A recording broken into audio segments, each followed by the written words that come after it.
حضور پاک مبارک چې په مانزه پروتو دا دواړه برالل په ملا به ورسواره شو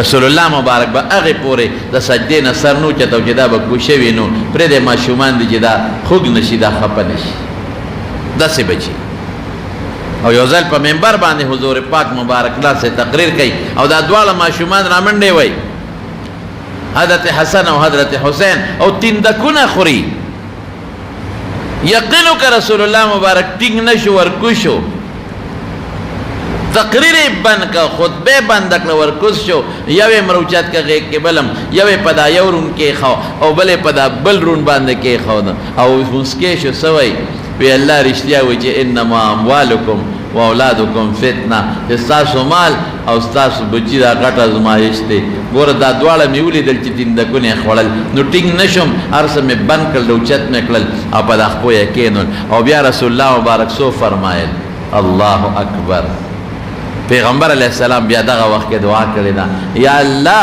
زما دې دواړو بچو سره چې څوک مینه کوي ته ورسره مینه وکړه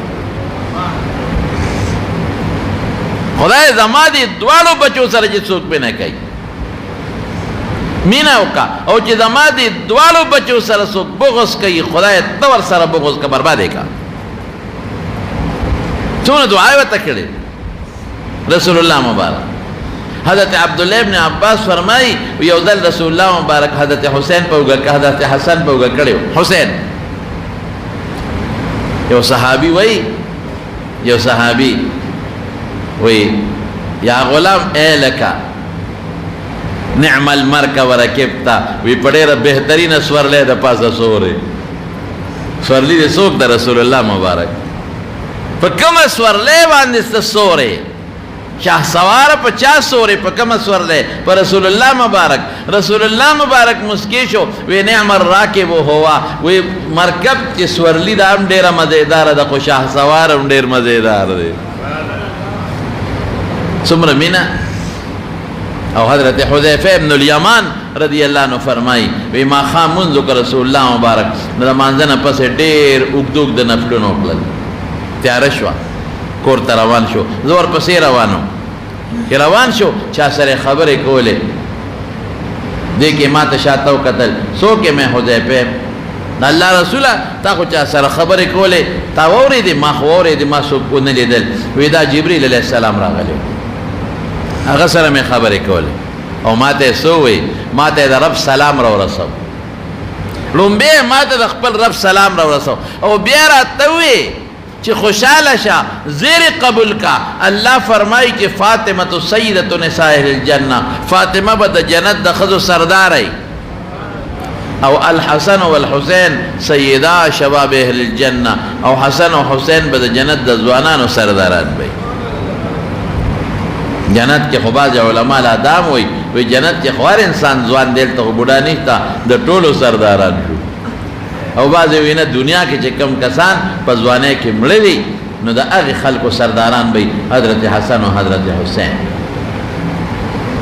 سمرلوی خلق حضرت عائشہ صدیقہ فرمائی وی حضور پاک مبارک یو ظلماتو فرما چاہیشی ورش مال اخبر بچیرہ والا نو حضرت حسن و حسین میں ورطرہ وستل او کلب اچت کلل نو کان یشمہما نو رسول اللہ مبارک با بیون بے لیکن زمارونو اغی خشتہ وجودون اللہ خکل وجودون اللہ دبائی ظالمان اللہ سنورو رسیدر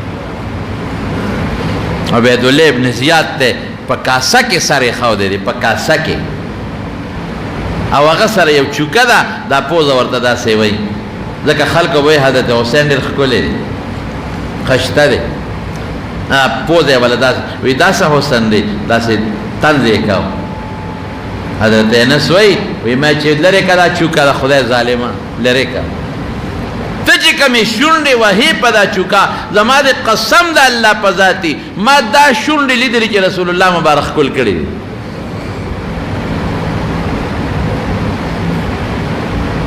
پلسم محرم دا کائناتو لوئے بدمنی او لوئے ظلم چی شوے دے خاندہ نبوت تیتیلے ورطا کردے دیم وی زم مسلمان ځان ته وایي چې زه مسلمان یم.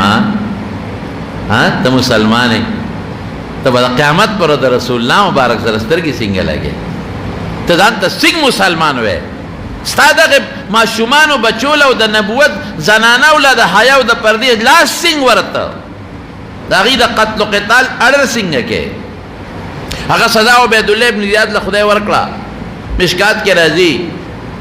په هغه خدای نور مسلط کړ، سرونه یې داسې ټوکړي ټوکړي کړل او د دمشق په جامع مسجد کې دا سرونه پراته. یو پکې دا عبیدالله ابن زیاد و، د ظالم د یزید گورنر. راوي وایي چې زه ورغلم جومات ته، خلک وایي جاءت راله راله غوبلو.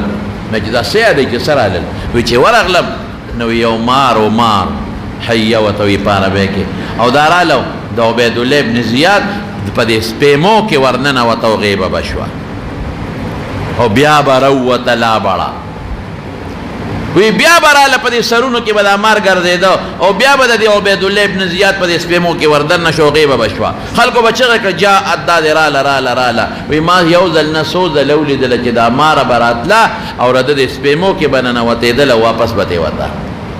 بدل خدای نه پرېږدي، ظلم خدای نه پرېږدي چې چا ظلم وکړو. دا مه وایه چې ما نن وکړه، دا نن تا ظلم وکړو، تا به خدای پرېږدي. چا هم چې ظلمونه کړي دي هغه خدای پرېښه نه دي، هغه خدای تباه کړي دي. چا چې د مسلمان امن تباه کړی دی، امن او بدامني خوره کړې ده، هغه خدای تباه کړی دی، خدای غرق کړی دی. خو ظالم له خدای وخت ورکوي. خو زما وروڼو یوه خبره زه ستاسو مخکې کوم. دا لوی حضرت ام سلمه رضی الله تعالی عنها فرمایي، مشکات شریف کې روایت دی، وی رسول الله مبارک مې په خوب کې ولیده، وی ډېر زیات سر مبارک یې ببر دی او خاورې دوړې پیلوتې دي او ډېر زیات پریشانه دی. وی میں چې د الله رسول څنګه پریشان ہے؟ په ټولو بیبیانو کې اخیري چې وفات شوی دی، دا وفات شوی دی. د الله رسول ولې دونه پریشان ہے؟ څه چل شوی دی؟ وی شهدت قتل الحسین آنفا، وی اوس د حسین قتل نه رالم، هغې ته حاضر وم، دی پریشان. او یو بله عبدالله ابن عباس رضی الله عنه فرمایي، وی ما رسول الله مبارک په خوب کې ولیده، لاس کې شیشه وه او پکې څه شی پروت و، وینه وه پکې. ما وی د الله رسوله دا څه دي؟ دا لاس کې دې څه دي؟ ډېر زیات پریشانه دی. وی بچې د حسین وینه ده په دا شیشه کې ما سره. دا دواړه هغه ورځې وې چې په کربلا کې حضرت حسین رضی الله عنه شهید شوی دی، او دا پیغمبر مبارک پیشنګویي ورکړې وه.